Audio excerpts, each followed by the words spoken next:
appreciation for it now than I did growing up. I just thought that was the way. That's what everybody did. We just, people asked me how difficult a road was, and to me it wasn't difficult. Oh, you just drive up there. It's not bad. Just drive up there and turn around, and drive back down, and a flat, not a derogatory term, but out of staters sometimes we call flatlanders, and to like Colorado native, that would scare the daylights out of somebody that comes from the heartland or the the flatter parts of the United States showing up here and having never experienced that's quite a change. The Rocky Mountains are very intimidating. Of course, I'm a flatlander, so just looking out at them, every day, it gives you kind of an appreciation and some perspective about how kind of tiny you are. It's really not. It's neat. Sure. And especially, you said, you grew up watching your grandpa and your father do this kind of stuff. Were the Jeeps and the vehicles and the technology way different than it is now? Like, are the vehicles that much better today? Yeah, that's another great question. The technology on Jeep vehicles, and I say Jeep, because they're probably at the pinnacle of any type of off-road technology that's available off the showroom floor right now. There's other, really, oh, excuse me a second, great platforms for off-road vehicles. So it's, I say Jeep a lot. It's not relegated to, just that model of vehicle. But yeah, off-road equipment is substantially better than the old-time equipment in terms of suspension, tires, treads, compounds, gearing,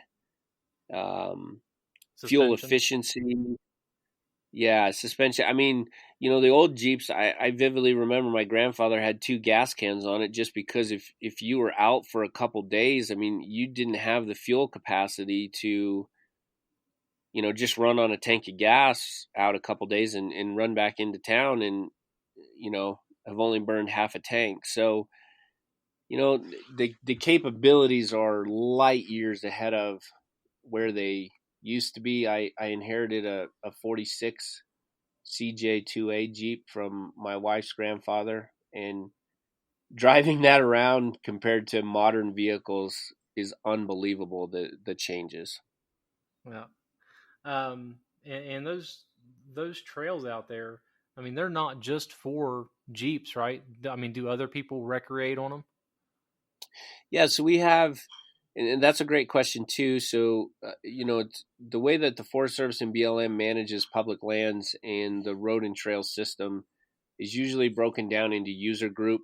And so essentially the highest level of the user group is motorized travel.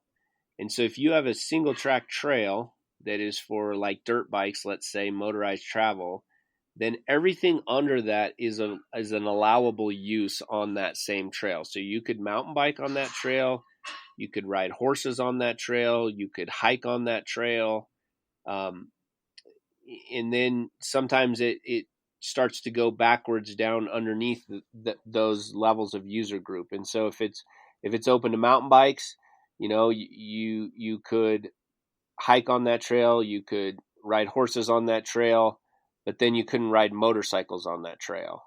And then sometimes you even go down farther, and if it's just a hiking single track, then pretty much you can ride horses on anything. They're, like grandfathered in to be able to be used anywhere on any type of system trail. But then if it's just a hiking trail, then you could hike or you could ride horses on it, but you couldn't mountain bike on it, and you can't ride a motorized single track on it. And then it's somewhat confusing, but there's also a road system, which the Forest Service's classification as a road and a motorized trail are different. And it really goes along with the maintenance schedule of those two things. So you could have a full-size motorized trail that you could drive a full-size four-wheel drive vehicle on, and also a Forest Service or BLM road that you could drive a full-size vehicle on. And sometimes the user doesn't know the difference. They just know, hey, I'm driving on this trail or road, and sometimes we use those terms synonymously. But the Forest Service has very specific definitions in BLM with what is a motorized trail. Is it a full-size motorized trail? Is it a motorized single-track trail? Is it a 50-inch or less trail? So if you have, an ATV or a side-by-side that is 50 inches or less in width, then you could go on that motorized trail. If the equipment that you show up in, full-size vehicle or some of the larger, modern side-by-sides, which are substantially larger than that, then you can't go on that trail. And so and sometimes that contributes to the confusion and in some cases, problems on public lands is that there's a lot of specifics in how things happen and where certain designations are, and depending on your equipment, what you can and can't use and where you can and can't go. But from my experience, it seems like BLM and CPW do a pretty good job of putting out maps, information, and things like that to keep people apprised of those facts, like you just said. CPW does a pretty good job to an extent. So they manage the OHV program. So if you have a non-licensed vehicle, non-highway licensed motorized vehicle, you have to have an OHV sticker to ride on any part of public lands.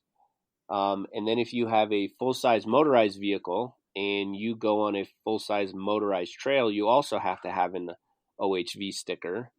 And CPW manages the OHV funding program, and so those funds generated from those stickers are earmarked to be then offered back to the motorized community and partners as grants to be put back into the road and trail system and for education. So you're right, there is a lot of money that flows through the CPW OHV program in terms of, trail projects, trail crews, educational material, maps, things of that nature. And that works pretty well. And so I'll say this, with being out on public lands, growing up in Colorado, and then being in the, land use and advocacy part of it now, let's take 10 users. So out of 10 users, and these being motorized users, about 6 in 10 do the right thing. They know the rules, they have the maps, they know what they're supposed to do, and they're good stewards and users of public lands. 3 out of 10 people are, this is just an observation, I'm not, suggesting that this is okay, but are ignorant to the fact of any of these rules and designations on public lands.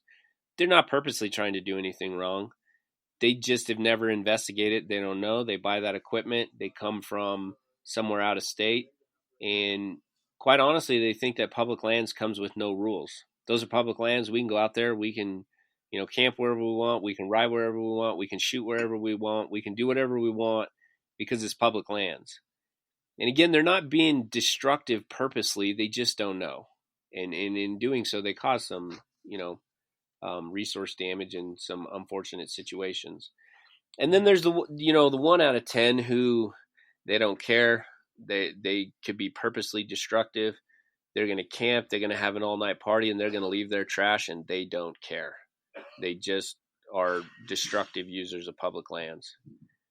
And so you're right. Most people, over happens. 6 in 10 people do the right thing, because if they didn't, we'd have a lot of problems. 3 in 10 people don't know what to do, and so if we can educate those 3 in 10, or they get their hands on an OHV sticker and a map, and they know what to do, then awesome. And 1 in 10 people is just the knucklehead that we have to, unfortunately, go back and clean up after. But those knuckleheads are everywhere. I see They them are. in Ohio. It's really unfortunate because those public lands, like you said, they have rules, and as long as you follow those rules, you get to enjoy them anytime you want, as long as it's safe. Sure. And you're right. We're talking more about human nature and human behavior, and that's absolutely true. We find the same things in all user groups. It's just a little more magnified in the motorized user group, because if you are a knucklehead, you can do a lot of damage on 2 tires or 4 tires as opposed to, Yeah. riding a mountain bike through the woods or walking through the woods. You can still do some damage if you're a knucklehead. It's very much exaggerated in terms of motorized recreation.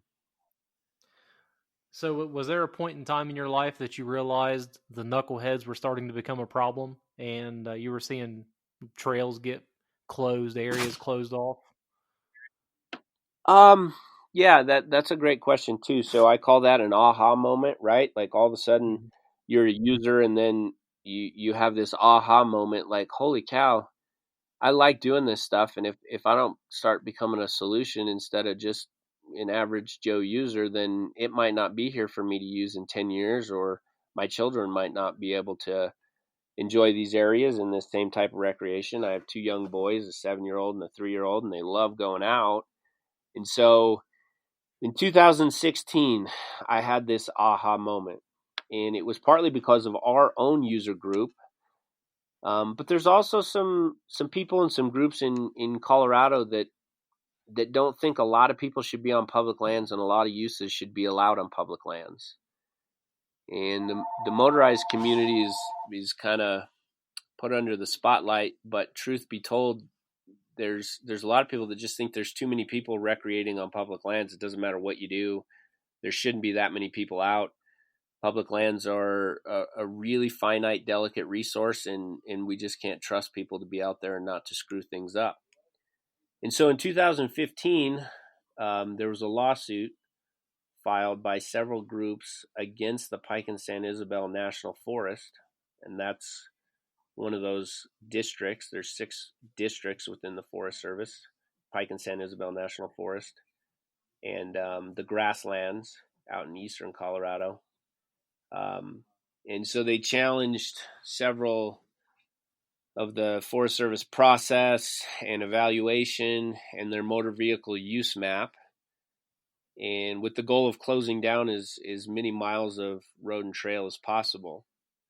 And so it was kind of a twofold scenario. Our users, in terms of causing damage in certain circumstances and not being good stewards of the lands, gives very good ammunition for, what I call the fringe part of public land users, because most people recreate together, and as long as there's no issues, they respect that we're all doing different things at different times on public lands, and in many cases we cross over with uses, and everybody's fine with it. There's just that fringe element that thinks that there's just too many people in general and should not be out there.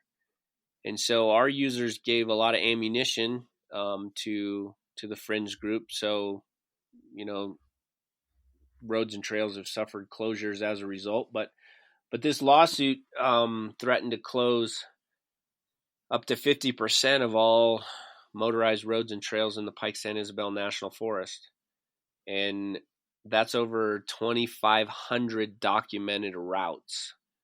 And so that can be segments of routes or full routes. They have a strange way of classifying that in the Forest Service inventory.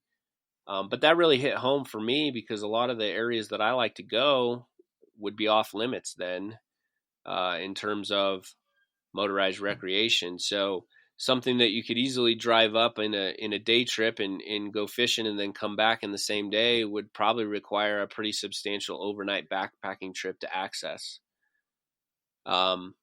And so that cuts down on the use of people being able to do that. I mean, older individuals that aren't capable of going that far, or like my case with 2 young boys, that's simply not a reality, to do that. So that's really when I started getting involved in saying, like, we need to be a solution instead of complaining about the problem. I mean, it's one thing to identify a problem, but if you don't have a solution or you can't work towards a solution, I mean, you're just noise at that point. And so I formed our local group, Colorado Off-Road Enterprise, based out of Buena Vista. We call it CORE for short. To, just simple mission: keep trails open. By trails, I mean motorized routes. Could be roads, could be full-size motorized trails. And so that means it's pretty broad, but it means we do whatever. I mean, we educate, we adopt trails, we provide information back to the Forest Service in some cases to counter, poor arguments as to why to close an area. Their mapping data is not very good at all. And so we provide them accurate, mapping data of roads and trails and uses.